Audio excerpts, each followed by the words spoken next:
کی طرح نرم، رزم حق و باطل ہو تو فولاد ہے مومن، رزم حق و باطل ہو تو فولاد ہے مومن، افلاک سے ہے اس کی حریفانہ کشاکش، افلاک سے ہے اس کی حریفانہ کشاکش، حاکی ہے مگر حق سے آزاد ہے مومن، حاکی ہے مگر حق سے آزاد ہے مومن۔ صدر عظیم کار ایک حقیقت روز روشن کی طرح عیاں ہے، اور تاریخ اور راگ بھی اس بات پہ شاہد و عادل ہیں کہ جب کبھی کسی نمرود نے جنم لیا اور اپنی طاقت کے نشے میں مبتلا ہو کر حق سے نمٹ آزما ہونے کی کوشش کی، تو اس کائنات کے خالق و مالک نے اس کے غرور کو پاش کرنے کے لیے ابراہیم کو بھیجا۔ ہر فرعون وقت کے لیے ایک موسیٰ تحلیف فرمایا۔ جناب والا جب انسانیت دم توڑنے لگی اور ہر سو جہالت نے پنجے گارے، تو خالق کریم نے اپنے محبوب کو نازل فرمایا، اور ان کے دامن محبت سے وابستہ ہو کر ابو بکر، عمر، علی، عثمان و ابو ذر جیسے قدرت کے شاہکار جنم لینے لگے۔ اور جناب والا پھر آخری پیغمبر محمد عربی صلی اللہ علیہ وآلہ وسلم کی تشریف آوری کے بعد جب بھی کفر کے ایوانوں سے کوئی سازش عالم اسلام کی جانب بڑھی، تو اس کا مقابلہ کرنے کے لیے غازیان اسلام اپنے سینے تان کر کھڑے رہے۔ جناب صدر جب منگولو وحشی چنگیزی لہجے میں دہانے لگے اور نسل چنگیز کھوپڑوں کے مینار تعمیر کرنے لگی اور مسلمانوں کے خون کی ندیاں بہانے لگی، تو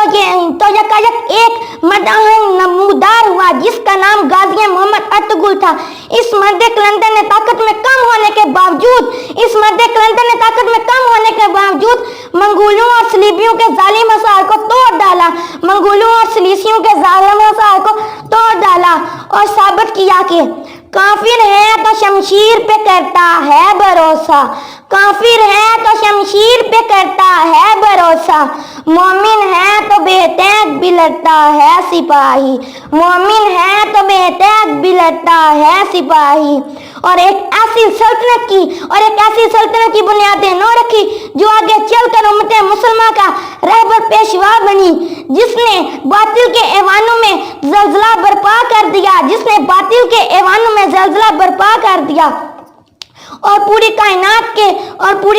میں پھیلے کفر کے سامراج کا سینہ چیر کر غازی ارطغرل نے عالم اسلام کو ایک نئی سمت عطا کی اور مسلمانوں کو یقین دلایا کہ نور خدا ہے کفر کی حرکت میں ہندازن، پھونکوں سے یہ چراغ بجھایا نہ جائے گا۔ جناب والا یہ قانون قدرت ہے کہ جب کبھی باطل سر اٹھائے گا اور اس کو نست و نابود کرنے کے لیے غازیان اسلام